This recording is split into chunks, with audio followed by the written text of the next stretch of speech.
Bonjour et bienvenue dans ce nouveau décryptage. Allez, on plonge direct dans le vif du sujet aujourd'hui parce que l'histoire qu'on va analyser est franchement fascinante.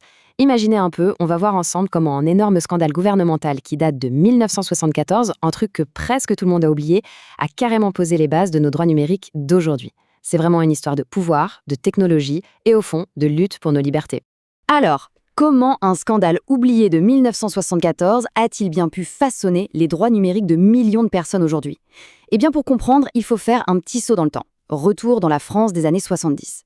À ce moment-là, l'informatique débarque à peine et promet monts et merveilles, une efficacité folle, une rapidité jamais vue pour l'administration. Mais cette belle promesse de productivité va en fait déclencher l'une des plus grandes batailles de l'histoire pour les libertés civiles. Tout commence avec un projet gouvernemental au nom assez évocateur. Le projet Safari. Ça signifie Système automatisé pour les fichiers administratifs et le répertoire des individus. En fait, l'idée derrière ce grand acronyme, elle était simple, mais totalement radicale pour l'époque. Le but, c'était de fusionner absolument toutes les données administratives des Français et de les relier à un seul, unique numéro d'identification. Les implications étaient juste vertigineuses. Relier chaque détail de la vie d'une personne à un numéro central, c'était ni plus ni moins ouvrir la porte à un contrôle absolu de la population. Et là, on voit très clairement la fracture de l'époque. C'est le choc de deux visions. D'un côté, on a l'État, froid et pragmatique. Le ministre de l'Intérieur ne voit que les avantages, la modernité, l'efficacité, la traque des fraudeurs. Son argument se résume à une phrase qu'on entend encore souvent, « Si on n'a rien à cacher, on n'a rien à craindre ».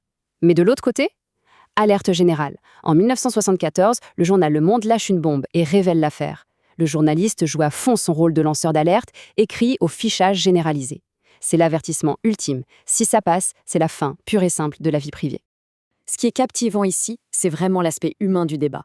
D'une part, on a le citoyen ordinaire, et son angoisse est hyper concrète. Imaginez un peu votre dossier médical qui se retrouve croisé avec vos impôts. Ça crée un vrai vent de panique. Et puis, si l'ordinateur fait une erreur, comment on se défend face à une machine? C'est la peur viscérale de n'être plus qu'un simple numéro. Et d'autre part, on a l'ingénieur informaticien, le technocrate fasciné par sa machine qu'il pense infaillible. Le problème, c'est qu'il est à des années-lumière de réaliser les conséquences sociales ou éthiques de son invention. Bref, le tollé public est tellement immense que le projet Safari est tout simplement annulé. Ce scandale crée un électrochoc sans précédent. Regardez bien, dès 1978, la fameuse loi Informatique et Liberté est adoptée et boum, dans la foulée, la CNIL est créée. C'est littéralement l'acte de naissance de la protection des données. L'idée fondamentale, c'était de s'assurer que la technologie devrait toujours servir la démocratie et jamais l'inverse.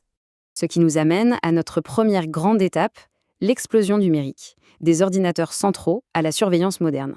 Parce qu'on s'en doute, l'histoire ne s'est pas figée en 78.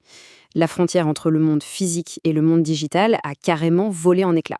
Et pour bien comprendre l'ampleur du phénomène aujourd'hui, retenez juste ce chiffre, 2. En fait, le volume de données stockées dans le monde double chaque année. C'est une croissance qui donne complètement le vertige. Et toute cette donnée, elle vient d'où? Eh bien, de nous. Notre univers numérique déborde de tous les côtés. On ne parle plus juste de déclaration d'impôts, on parle de nos traces sur les réseaux sociaux, de nos smartphones qu'on a en permanence à la main, des objets connectés qui envahissent nos salons, sans parler des drones et de l'intelligence artificielle. En fait, sans même s'en rendre compte, on est tous devenus des générateurs constants de données. Ce qui nous mène tout droit à cette citation qui fait froid dans le dos. Le monde entier est sur écoute. En 2013, c'est l'effet bombe des révélations d'Edward Snowden. Du jour au lendemain, le monde découvre que nos données sont siphonnées par les géants du web et exploitées par les services de renseignement. Les craintes du journaliste de 1974 avec Safari, cette fameuse peur du fichage généralisé, eh bien elles étaient totalement justifiées. Sauf que cette fois, c'était à l'échelle planétaire. Alors, face à ça, il fallait réagir fort. C'est l'objet de notre deuxième partie, le bouclier, avec l'entrée en vigueur du RGPD. Avec toute cette angoisse numérique, il nous fallait une riposte juridique massive. Et ce fameux bouclier, le voici, le RGPD, ou Règlement général sur la protection des données. Conçu en 2016 et appliqué en 2018, c'est en fait le descendant direct de la loi française de 78 dont on a parlé. Son but est de créer un cadre protecteur inébranlable pour toutes les données personnelles au sein de l'Union européenne.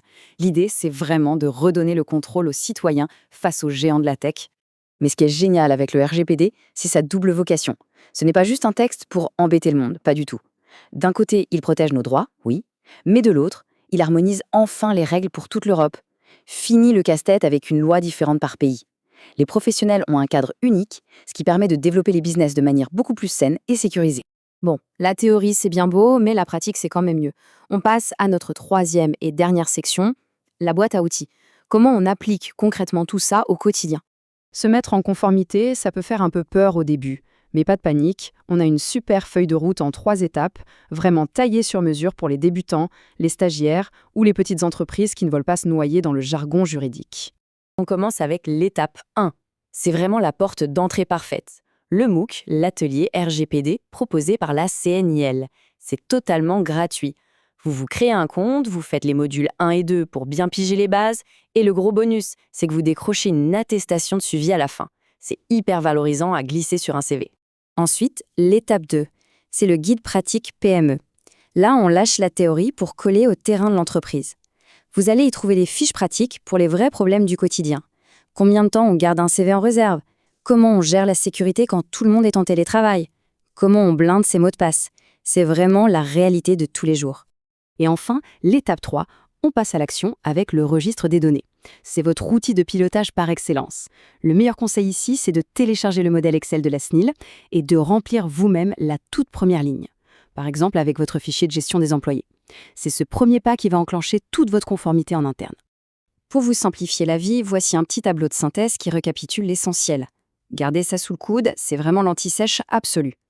On y retrouve le MOOC pour la théorie, le guide PME pour l'opérationnel, le modèle de registre pour tout gérer, et même un outil web génial qui vous rédige automatiquement vos mentions légales obligatoires. Tout est là, clair et net. Ah, et petit bonus avant de se quitter, si vous avez besoin de diffuser cette culture de la protection des données autour de vous, la CNIL propose aussi un kit de sensibilisation. C'est bourré de fiches super accessibles et de petites vidéos éducatives très courtes. C'est ludique et ça permet d'aborder le sujet sans jamais être rébarbatif. Ce qui nous amène à la conclusion de notre analyse, et ça nous revoit directement au combat de 1974. Avec tous ces outils incroyables qu'on a entre les mains aujourd'hui, la question de fond reste la même.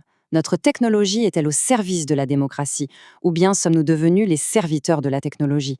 L'histoire du projet Safari nous a bien montré que la donnée, ce n'est pas juste de la paperasse ou du droit, c'est le cœur même de notre liberté dans un monde numérique. C'est une réflexion assez puissante, non?